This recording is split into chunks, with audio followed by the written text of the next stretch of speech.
안녕하세요.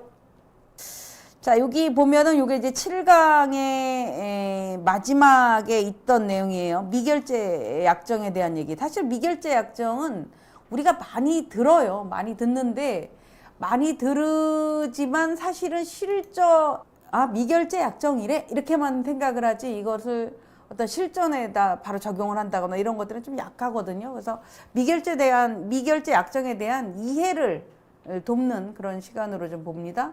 선물 옵션 시장에서 참가하는 투자자가 선물 옵션 계약을 사거나 판 뒤에 이를 반대 매매, 우리 주식은 매수를 해서 매도를 해야 되잖아요. 파생은 진입을 해서 청산을 한단 말이야.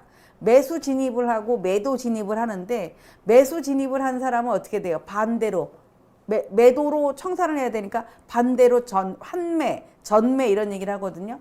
반대 매매를 하지 않고 그대로 보유하고 있는 이 선물 옵션 계약을 의미하게 됩니다. 우리 보통 미결제 현황에 대해서 해외 선물에 대한 미결제 현황 잘 보시죠. 국내도 굉장히 중요하잖아요. 국내는 우리가 보통 1박 2일, 즉 오늘 내가 증거금이 부족한 상태에 미수금이 있는 상태를 그대로 넘기면 다음날 12시까지 정리를 해야 됩니다. 12시까지 정리를 하지 않게 되면 그 시간에 그냥 자동으로 최저 가격, 원래 기본적으로 하한가가 되는데 청산을 시켜버리게 되거든요.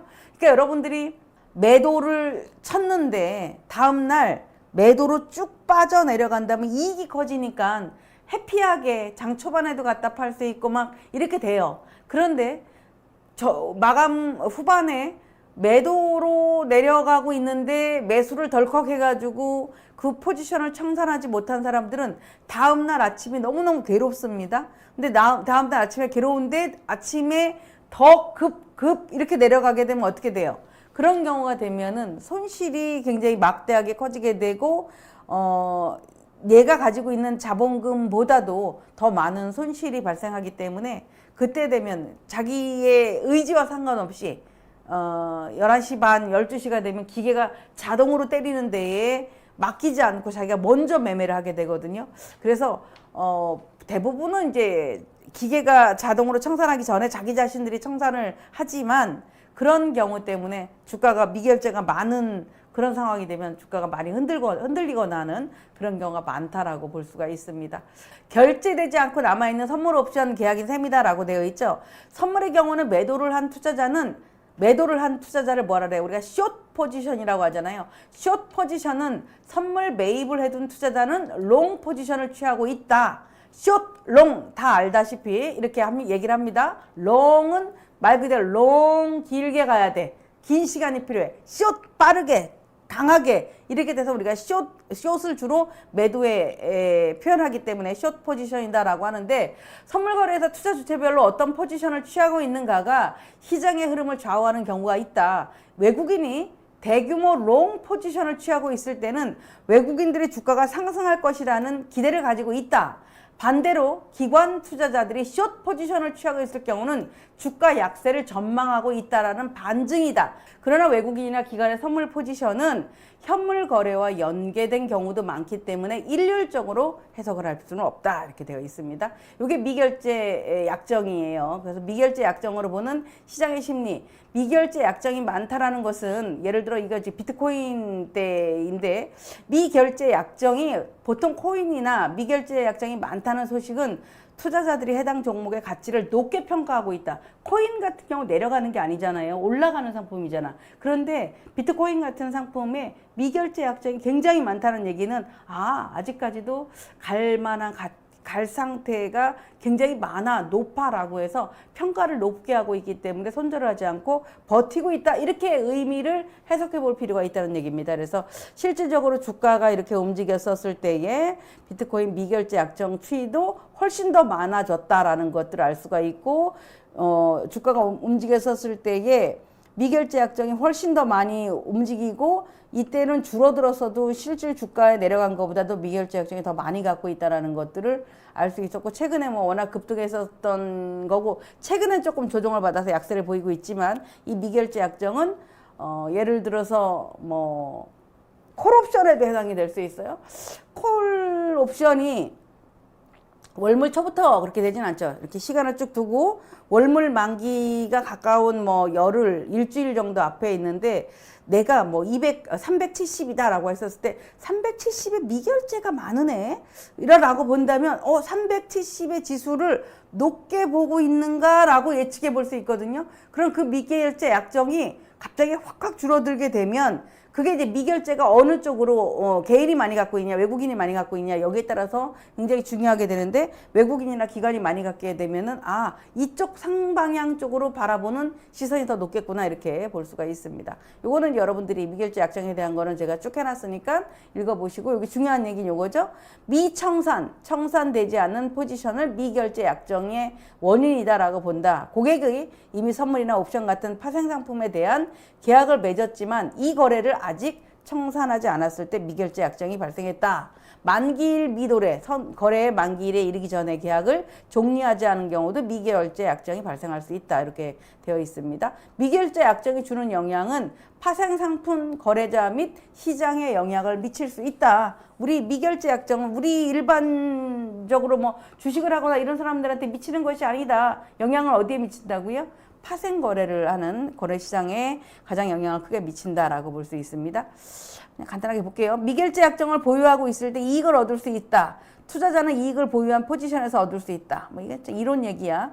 부정적인 영향은 금융 위험이 증가한다. 미결제 약정은 추가적인 금융 위험을 얘기할 수 있다. 가격 변동이 미결제 약정을 보유하고 있는 사람들에게 부담을 줄 수 있기 때문이다. 우리 가끔 이제 해외 포지션을 보게 되면은 개인들이 나스닥을 매도를 한 70%, 매수를 30% 갖고 있다 보면은 매도에 대한 미결제 포지션, 즉 청산하지 않은, 정리하지 않은 비중이 70%라는 얘기야. 그럼 개인들이 청산을 하지 않고 보유를 하고 있으니까 어떻게 돼? 나스닥이 올라가요. 자꾸 올라가. 얼마 전에 우리 뭐 골드 오일에서도 많이 봤었죠? 올라가니까 어떻게 돼?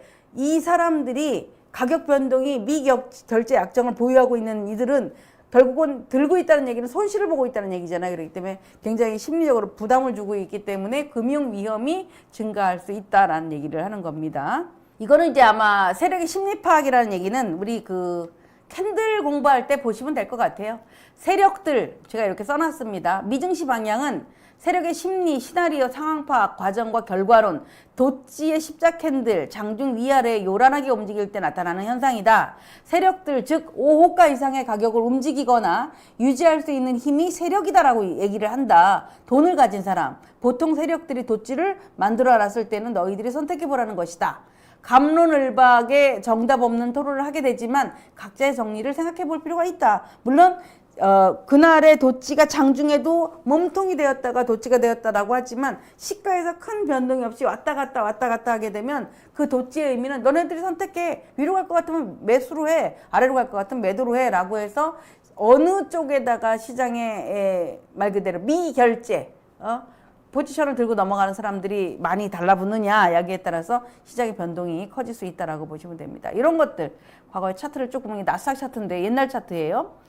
일봉인데 나스닥이 저렇게 가나 정말 저럴 때가 많았었습니다. 이렇게 쭉 가다 보면 도치가 있잖아요. 이렇게 중간중간 도치가 있습니다. 물론 이 도치의 의미가 앞으로 캔들에서 많이 얘기를 할 텐데 도치는 진행형이 될 수도 있고 전환점이 될 수도 있죠. 근데 이 상태의 이동평균 턴을 타고 가는 것은 대다수가 진행형이야. 물론 약간의 조정도 있죠. 이렇게 조정도 있고 하는데 이렇게 쭉 올라가. 진행형. 그죠? 진행형. 요런 구간에 상승을 하는 구간에 나오는 도치는 진행형이야. 계속 가. 이랬는데 하락을 하는 과정에 도치가 딱 나옵니다. 하락하는 과정에 도치는 뭐라 그래요? 변곡을 만들 수 있어. 하락하는 과정에 도치는 매도가 팍팍팍 때리는 매도의 힘과 그만 때려. 매수 이래가지고 잡아주는 매수의 힘이 팽팽하거든요. 그래서 그 다음날 갭하락을 했든 갭상승을 했든 간에 장대 양봉이 나올 수 있는 확률이 굉장히 높습니다. 그게 이제 하루 종일 나오진 않고요. 장 초반에 장대봉이 나왔다가 만약에 여기서 내가 상방향으로 전환을 했어. 근데 전환해서 잘 가다가 너무 내려왔을 때의 매물이 크면 어떻게 돼? 양봉을 쭉 뽑았다가 갑자기 10시, 11시 되면서 윗꼬리를 길게 달고 내려오죠. 그래서 장중에 양봉을 몇 시에 만들었느냐. 아니 초반에 민기적거리다가 어저께 국내 선물처럼 피치를 위해서 후반에 막 2시 이후에 쫙 달라붙게 만드는 이런 그림이 되면 양봉을 만들 수 있거든요. 그러니까 초반에 급락, 이제 여러분이 생각하시면 돼. 급락 후 초반에 장대봉을 뽑으면 대다수가 실패한다. 왜? 차익 매물이 나오기 때문에. 자, 급락 후 도찌가 전환점이 아니라 나 진행을 할 거예요. 아직 더 내려갈 거예요. 라고 장대 음봉을 만들게 되면 어떻게 돼요? 초반에 또 장대 음봉을 만들기 때문에 뭐 글로벌이 같이 동시다발적으로 막 쏟아져 내려오거나 우리 뭐 금융위기라든가 코로나 약자라든가 이런 것들이 옛날처럼 그렇게 동시다발적으로 쏟아져 내려오면 못 이기고 같이 내려가지만 혼자 단독으로 하락을 하거나 하면 그 초반에 내려왔었을 때 보통 9시 반 또는 뭐 10시 이때쯤에 거의 바닥을 만들게 됩니다. 그럼 어떻게 돼요? 그때 만들었다가 다시 밑꼬리 길게 달고 만들게 되죠. 그래서 이 장대 양봉, 장대 음봉은 주가의 바닥이나 주가의 상투에서 가장 많이 나타나는 캔들 중에 하나다 이렇게 보고 이해할 수가 있습니다. 이거는 그냥 예시를 한 거예요. 보통 우리가 이렇게 꾸역꾸역 그렇게 주가가 갑니다. 이렇게 쭉 가다가 역시나 예시를 해놓은 것보다 직접적으로 우리가 차트를 보는 게 제일 좋은데 쭉쭉쭉쭉 가다가 여기서 갈까 말까 이런 고민하잖아요. 그죠? 갈까?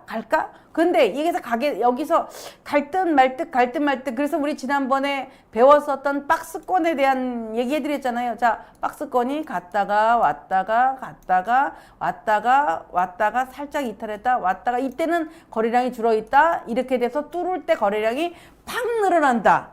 근데 저런 박스를 만들지 않으면 제가 항상 하는 얘기잖아.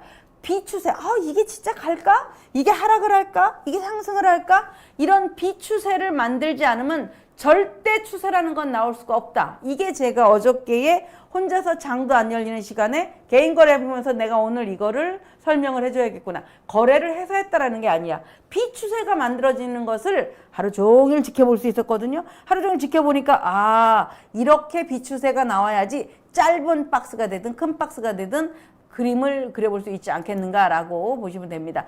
오늘의 8강의 주제가 뭡니까? 타임 프레임이야.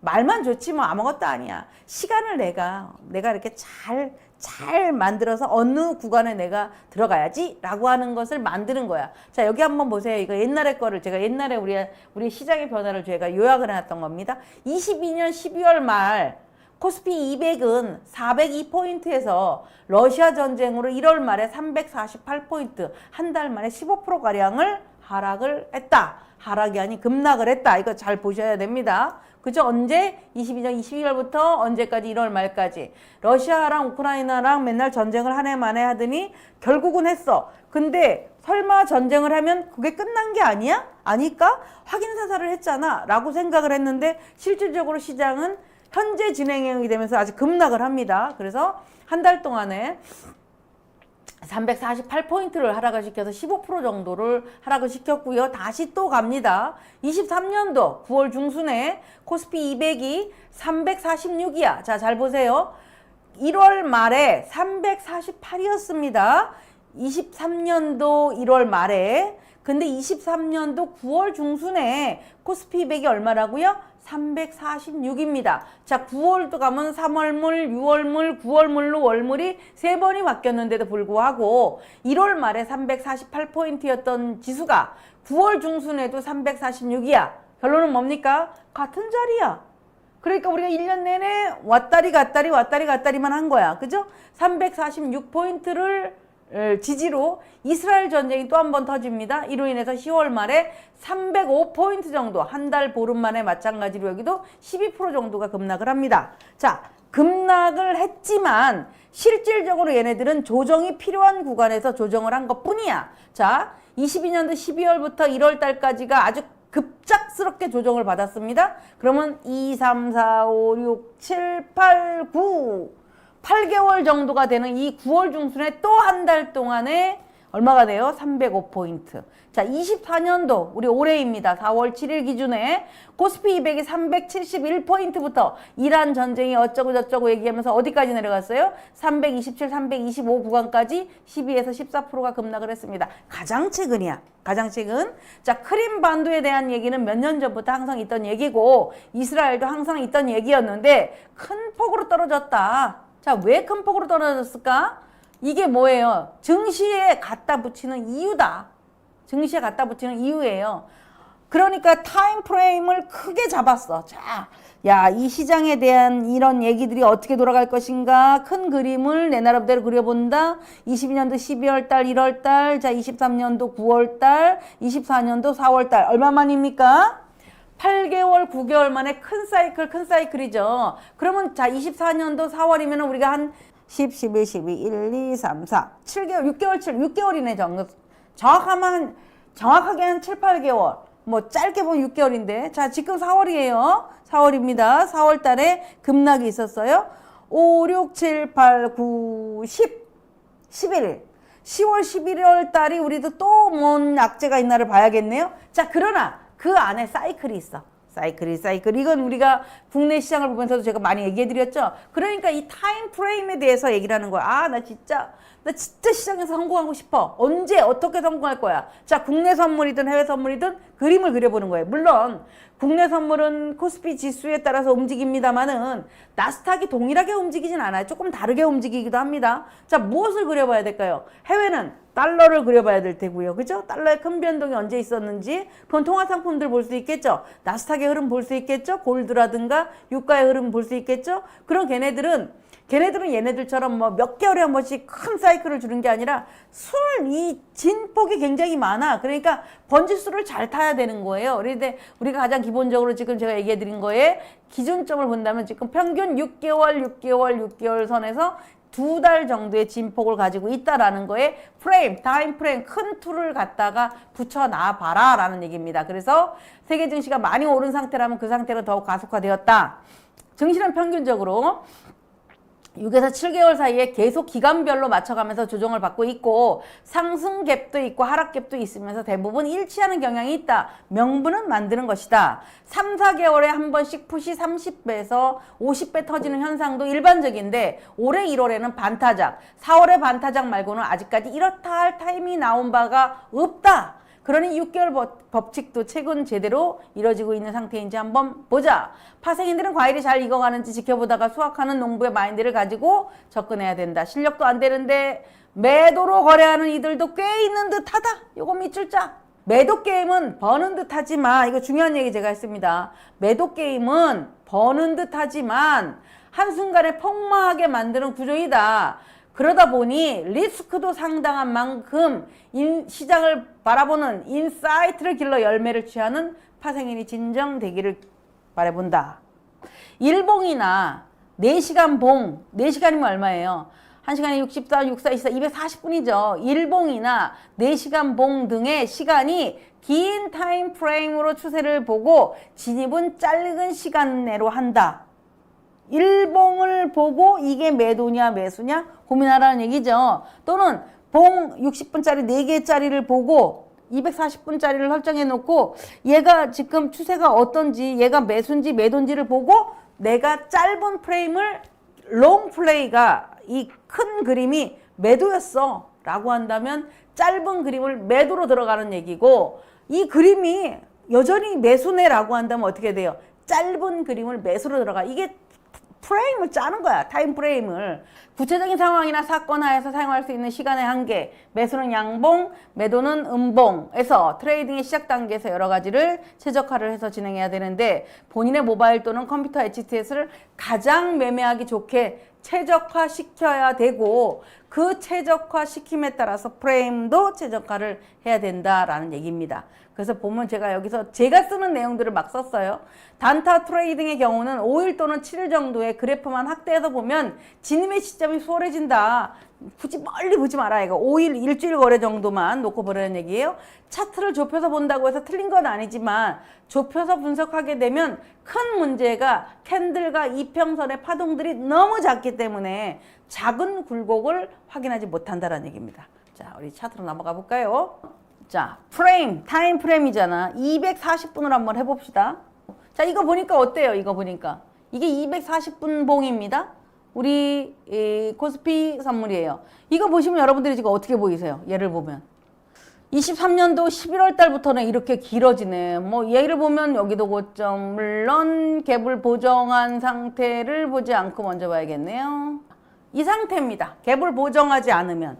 갭을 보정하지 않은 상태. 갭을 보정해서는 당일 트레이딩을 하기 위해서 보는 거죠. 이렇게 큰 그림을 보는 것은 갭을 보정하지 않아야 되죠. 이렇게 그림을 갑니다.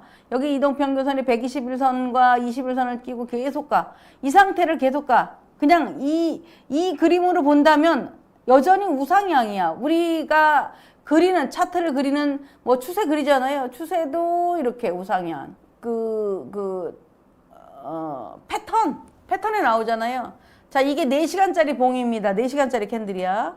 가고, 오고, 가고. 하루가 6시간 반 정도가 거래가 되는데, 자, 여기서 살짝 문제가 뭔가 부딪히는 것 같지 않아요? 살짝? 자, 어쨌거나 고점이 여기보다 높고 여기보다 높았고, 저점이 여기보다 높았고 여기보다 높았어. 자, 그리고 나서 지금을 보니까, 야, 여기가 V자로 훅 파가지고 아까 얘기했었던 4월 달에 그 이란 전쟁 때 얘기가 여긴데 마지막 코스 요걸 딱 보면 나오잖아. 24년도 아니구나. 24년도 1월 전쟁 때가 여기고 그죠? 여기잖아요. 이렇게. 그리고 우리 아까 얘기했었던 22년도 사건 뭐 이렇게 다 나오잖아. 언제 22년도 요때 그죠? 요때 1월달 요때 이만큼 빠졌다라는 거. 자, 그러다가 9월달 이때 겁나게 많이 빠졌다는 거 나오는 거죠. 이란 문제 조정이 필요했었다는 얘기예요. 그리고 나서 24년도 1월달 아까 그 이스라엘 문제 여기 이란 문제입니다. 이런 상태가 되어 있어요. 그래서 이 그림을 보니까 저점도 올라가고 고점도 올라가서 괜찮아. 타임 프레임으로 놓고 본다면 아직까지 우상향이야. 그런데 하나 살짝 걸리는 것은 여기가 걸리네. 그러니까 지금 상태를 본다면 이걸 큰 그림을 이렇게 놓고 보면 이게 갭을 보정하지 않은 정상 그래프잖아요. 되게 어렵잖아요. 뭐 여기서 뭐 갭이 여기 있어 갭 메우고 가고 갭마을도 하는데 갭을 메워. 자, 갭 메우고 가고. 자, 여기 또 붕 뜨니까 갭을 메우고 여기 붕 하라 그러니까 갭을 메우고야. 이렇게 보니까 뭔가 조정도 조금 필요할 것 같고 조정도 조금 필요할 것 같은데 어쨌든 여기가 조정이 필요해서 이렇게 내려가나 했더니 내려가지 않고 여기서 걸리면서 다시 올렸으니까 야 지금부터 이거 신고가 벗기고 그냥 쭉쭉 가 라고 하지 마시고 제한적인 것은 일단은 저점이 올라가 있지만 고점도 낮아져 있기 때문에 사실 이 패턴을 놓고 본다면 뭐 이렇게 깃발령이 될 수도 있어요. 이 깃발령은 위에 고점이 낮아져 있고 저점이 올라져서 삼각수렴해서 위로도 갈 수 있고 이게 이제 곧 나올 것 같아. 위로도 갈 수 있고 아래로도 갈 수도 있는데 위로도 갈 수도 있고 아래로도 갈 수 있어요. 이게 지금 어디로 갈 수 있습니다 라고 명확하게는 못 해드립니다. 근데 이 그림을 본다면 요게 양봉이긴 한데 뭐 여기는 지표가 따라올 수가 없잖아요. 양봉이긴 한데 그냥 우리가 프레임을 큰 상태야. 자, 얘가 양봉이야. 뭐 오늘 아침에 갖다 밀렸다가 하더라도 양봉을 훼손하지 않은 상태잖아요. 갭도 메우고 양봉을 훼손하지 않은 상태니까 이건 어떻게 해야 돼? 우리가 요거는 매수로 가야겠구나. 이거 갖다 매도로 가면 안 되잖아요. 붕 떠가지고 음봉이 빠지고 이동평균선을 깨고 내려가면 이런 식으로 깨고 내려가면 매도를 해야 되네.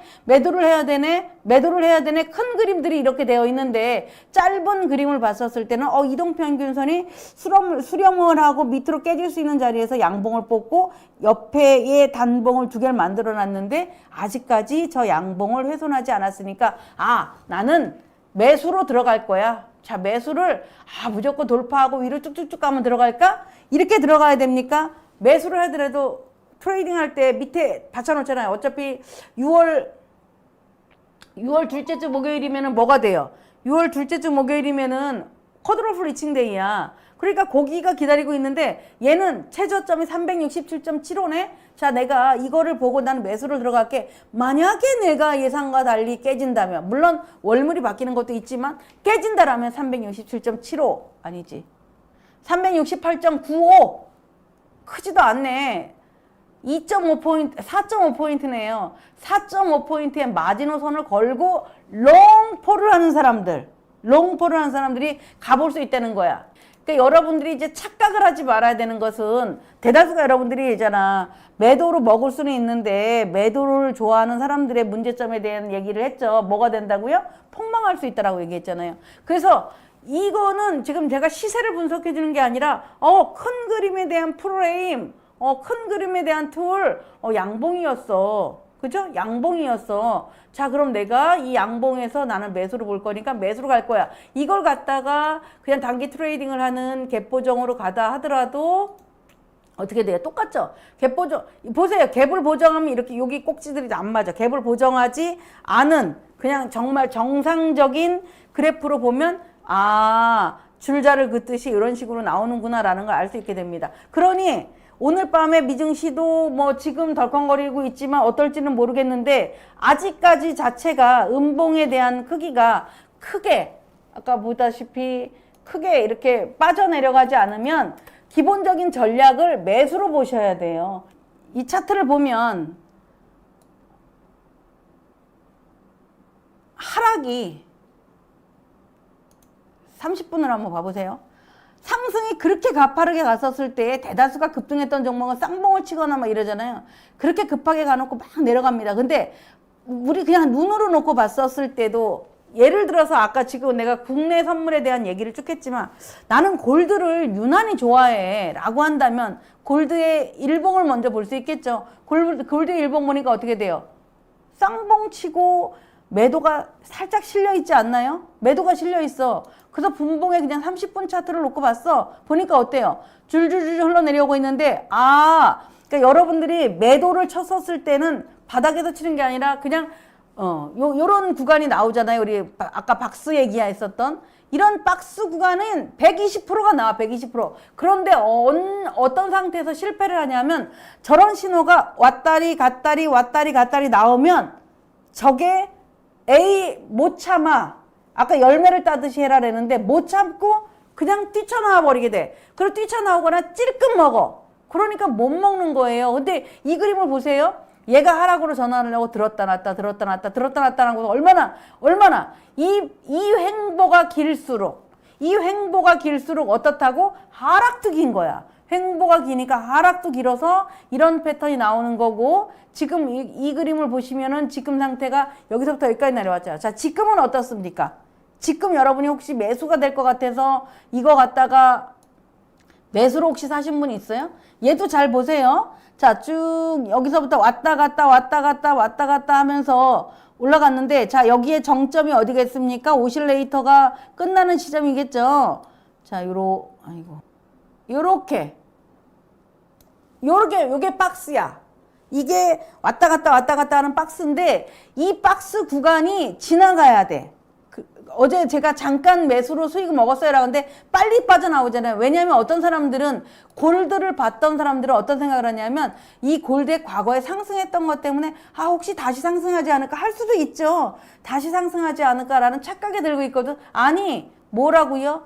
박스가 이렇게 벗어나줘야 되는데 이 박스를 우리가 눈으로 벗어났는지 안 벗어났는지를 알 수 있는 건 뭐예요? 밑에 지표들을 갖고 알 수 있는 거예요. 그럼 아까 얘기했잖아요. 자, 똑같은 그림을 갖고 아까 얘기했죠. 자, 얘도 한번 제가 국내에다만 적용을 했는데 240분에 적용을 해봤습니다. 자, 240분에 적용해 보니까 어때요? 어떨 것 같아요? 매도가 유리해 보여요? 매수가 유리해 보여요? 매도가 유리해 보이죠? 그죠? 그럼 골드는 매매 포인트를 잡을 때 저기서 매수 잡아야지가 아니라 올라와주면 저거 매도 때려야지. 이게 맞는 전략인 거야. 완전한 매도로 돌아서지는 않았지만 이 그림을 본다면 고개를 들면 매도로 보는 게 더 유리하다. 이렇게 판단이 되는 겁니다. 자, 나스닥 한번 볼게요. 이거 나스닥이에요. 자, 나스닥이 이 바닥에서 사지도 못했다고 한번 가정을 해보세요. 나스닥이 돌아선 시점은 언제예요? 긴 툴 안에서 내가 진입 조건을 찾아가는 것을 하는 겁니다. 5월 1일 기준으로 본다면 여기도 박스잖아. 이게 지금 우리가 30분이면 얼마나 많은 신호가 왔다 갔다 했겠어요. 근데 4시간짜리 봉으로 만들어니까 이렇게 왔다 갔다 하다가 봉이 딱 돌아서, 그죠? 돌았었는데 이미 여기서부터 엄청 올라가요. 근데 이게 올라가면서도 오실레이터도 가고 여기서부터 조짐이 있었지. 왔다리 갔다리. 자, 이렇게 돼서 올라가서 쭉 가서 여기서 쾅쾅쾅 무너졌어도 다시 올라가. 지금 얘는 아주 짧은 차익 매물도 나오죠. 저런 그림에 차익 매물도 나오지. 그런데 얘가 하락 기운이 있나요? 어떻게 돼요? 빠지면서 한번 먹는 흐름이 현재 나스닥의 그림이야. 자, 5일입니다. 5일은 어때요? 얘의 큰 툴은 지금 단봉은 자금하게 올라왔는데 얘는 그냥 박스권 매매잖아. 그죠? 일정하게 어느 구간이 되면 자는 거래를 잘 안 하니까 잘 모르겠는데 그냥 이거는 추세가 없잖아. 지금 5일 추세가 없잖아. 그죠? 연속성보다 얘는 그냥 단타로만 계속 끝내줘야 되는구나 라는 게 나오죠. 5일 그림. 자, 유로는 어떻습니까? 유로 여러분들이 매도하는 분들이 있잖아요. 그죠? 유로를 매도하는 분들이 있을 수 있는데 유로는 어때? 그림이 어때요? 여기서 내려올 때도 뭐 지글지글하게 내려오긴 했어. 근데 어때 지금? 상승이야. 그러니까 유로 같은 경우 매도를 하면 큰 코다죠. 이게 프레임을 짜는 요령이야. 아, 이런 그림들이 이게 어떤 그림들을 가지고 있구나라는 걸 이 한눈에 볼 수 있는 거야. 그럼 여러분들이 내가 지금 매수를 해야 될지 매도를 해야 될지를 잡을 수 있어요? 없어요? 잡을 수 있죠? 자, 유로하고 같이 다니는 호주 달러. 얘는 뭐 나스닥하고 영향이 같으니까 많이 같이 갑니다. 얘도 어때요? 얘도 아직까지 그냥 매수야. 물론 당연히 얘네들도 매도가 내려와요. 그러니까 얘네들 매도의 환상에 빠지지 말라고 하는 게 일정하게 매도도 나올 수 있어. 분명한 건 매도도 나올 수 있는데 추세적인 큰 그림이 이렇게 상방을 보이고 양전환을 하있고 하면 매도로 함부로 치지는 말라는 얘기입니다. 물론 자, 아까 좀 전에 봤었던 나스닥을 보시면 나스닥이 여전히 상승이잖아요. 이렇게 상승이잖아. 그죠? 자, 이거를 갖다 우리가 3분 차트로 본다면 지금 이 상태야. 그럼 나스닥이 어디서 매수를 해야 될까요? 나스닥이 저 큰 그림을 본다면 매수잖아요. 매수잖아. 보통들 거래를 하다 보면 어떤 상태가 되냐면 매도가 이렇게 후다닥 나온단 말이야. 그죠? 네. 매도가 후다닥 나오면 야, 이걸 매도로 가야 돼? 라는 생각이 들 수 있습니다. 이거 매도로 가야 돼? 라는 생각이 들 수 있어요. 근데 이 그림을 잘 보세요. 이거가 요 구간에서는 매도가 당연히 나왔죠. 매도가 당연히 나왔죠. 자, 얘를 갖다가 뭐 여러분들이 아까 저 큰 그림은 상방인데 4시간짜리 봉 하나만 음봉이 떨어졌을 뿐이야. 이걸 지금 들어가면 매수로 먹을 수 있을까요? 매도로 먹을 수 있을까요? 제가 보기엔 매수로 먹을 수 있습니다. 타임프레임 여기에 뭐 이동평균선을 넣으면 골든 크로스 이런 뜻을 하게 되고 선물내다만 했는데 야, 우리 금자씨가 240분으로 놓고 보려면 어떨까? 아모레퍼시픽 240분 차트인데 이렇게 올라가더니 최근에 여기서부터 매도가 나오기 시작했네? 그죠? 이렇게 볼 수 있죠? 그러니까 저거 매수는 조금 조심해야겠구나. 자, 뭐 최근에 얼마 전에 얘기해드렸던 NC소프트가 가더니 갑자기 보이네. 이건 일봉도 아니야. 일봉은 어떻게 돼 있습니까? 일봉은 보세요. 쭉 올라가다가 우리 지난번에 제가 여기를 보고 한 번에 못 갑니다 라고 얘기했잖아. 실질적으로 음봉 2개인데요. 내가 조금 더 잘 아는 방법을 본다면 어떻게 됩니까? 얘를 놓고 보면 쭉쭉쭉쭉 갔다가 여기서 이렇게 가다가 못 가고 쏟아졌구나. 그죠? 못 가고 쏟아졌구나. 제가 단기 날짜를 3, 4일 일주일만 봐라라고 하는데 왜 못 가는지 한눈에 쫙 보이지 않습니까? 그잖아. 여기 앞에 고점이니까 이렇게 못 갔었네. 주식에도 다 써먹을 수 있다는 얘기. 삼성전자, 아이고 지금 우리가 얘하고 거래하면 안 되겠네. 정말 힘들구나. 내가 왜 맨날 삼성전자에 가서 이렇게 목을 맨나 하지 말아야지. 이게 나오잖아. 뭐가 있을까요? 현대미포? 자, 어떻게 됐을까요? 조선조. 쭉쭉쭉 올라가놓고 이러고 나는데 뭐 매도도 강력하지도 않고 매수도 강력하지 않은 거 보니까 얘는 내가 시초가에 뭘 해야지 라고 하지 말고 모아지면 이렇게 모아지거나 더 추세가 내려왔을 때 여기를 안 깨면 들어가야지. 이 정도 주식을 하시면 여러분 스스로가 시나리오를 만들 수 있지 않을까요? 하이닉스야. 아직 매도 신호가 하나도 없네. 그러니까 삼성전자가 아니라 누가 끌고 가고 있어 지금? 하이닉스가 끌고 가고 있네. 자, 뭐가 있을까? 아무거나 집어볼까요? 뭐 있을까요? 위메이드. 내가 좋아하는 위메이드. 한눈에 보이죠? 일봉 어떻게 생겼나요? 아유, 뭐 시세는 다 안 해주고 내려왔네. 그죠? 삼산, 쌍봉까지 내려주고 내려왔는데 이 위메이드 같은 경우 보니까 어때요? 간단하잖아. 그냥 일주일 동안에 그래프 봤을 때 여기서 절대 미리 봉해 240 이게 프레임이야. 타임 프레임. 즉 얘가 이러고 있네. 여기선 절대적으로 매수를 들어가면 안 되겠구나라는 것도 여러분이 배울 수가 있어야 된다는 얘기입니다. 자, 항생입니다. 항생 6월 물리니까 항생 어때요? 지난번에 제가 했잖아요. 항생이 하락이어도 얘 추세가 안 꺾였어요 라고 얘기했죠. 항생 보시면 어떻습니까? 이격이 많이 벌어짐으로써 내려온 것이지 얘도 여러분들이 보면 영선은 여기 있어요. 영선이 여기 있어요. 그러니까 여기서는 여기랑 박스를 만들 수 있잖아. 여기랑 요렇게 놓고 여기서 신호가 왔다리 갔다리 할 수 있겠다. 이렇게 일단 예상을 해볼 수 있는 거고요. 이 그림을 본다면은 항생은 아직 추세가 상방향이야. 공간에 이격이 너무 많이 멀어지니까 매도가 나와. 일정하게 여기 얘가 어디까지 내려올지 모르지만 얘가 올라가거나 어차피 분차트잖아요. 얘가 올라가거나 얘가 내려온다면 여기서는 매도를 이거 꺾이나 보다. 이게 끝장나나 보다라고 해서 매도를 들어가는 것보다는 매수를 들어가는 게 더 유리하다. 그래서 이게 지금 보세요. 지금 이게 항생이 일봉이야. 일봉인데 여기를 보니까 어떻게 돼요? 조정을 보이고 있잖아요. 지금 조정을 보이고 있잖아. 그런데 추세가 훼손되진 않았잖아. 그러니까 추세가 훼손되지 않았으니까 여러분들이 조금 더 잘 알려면 이렇게 너무 멀리 보지 말고 조금 더 잘 알려면 이렇게 펼쳐놓고 항생이 지금은 약간 조정이 나오겠으나 어느 선에서는 나 저거 어느 선에서는 매수를 잡아봐야지 이런 시나리오 이런 그림을 만들 수 있지 않을까 싶습니다. 최근에 정말 시세 중에서 비철금속에서 제일 크게 뽑았던 애가 구리였죠. 이 구리 봐보세요. 골드는 밑으로 꺾였는데요. 구리는 아직까지 상방이에요. 그러니까 강력 매도를 해서는 안 되는 상태가 이런 상태야. 물론 위에서 고점에서 치고 내려와서 올라오고 있어서 아직은 잘 모르겠으면 그냥 내비두세요. 내비두고 언제 하시면 돼요. CCI 여기에서 오락가락 신호를 만들면 나 갈까 말까 LIC 가자 이렇게 된단 말이야. 매도인데 이거 매도가 추세가 아직 내려가는데 매도는 짧고 매수는 길잖아. 여기서 분명히 오락가락 신호가 나올 거라고. 오락가락 신호가 나오면서 터닝하면서 같이 올라가면서 매수로 가면 나는 진짜 롱포에서 한번 제대로 한번 터져봤네. 먹어봤네. 물론 그동안에 올라온 것도 많지만 난 롱포로 거래를 해봐서 수익을 냈네. 이런 결과를 얻을 수 있다는 얘기입니다. 또한 이런 차트가 나오지. 이런 차트가 나오는 이유는 뭐예요? 방향을 만들라고. 이게 왜 이렇게 나왔다고요? CCI가 0이라는 중심을 가지고 갈까 말까 방향을 못 잡고 있으니까 그러다가 반드시 방향이 터진다. 그래서 이렇게 신호가 오락가락 많이 나는 애를 재수없어 저거 뭐야? 가 아니라 많이 나는 애를 집중하고 있다가 저거 시세 크게 터지겠구나 라고 잡으라는 얘기야.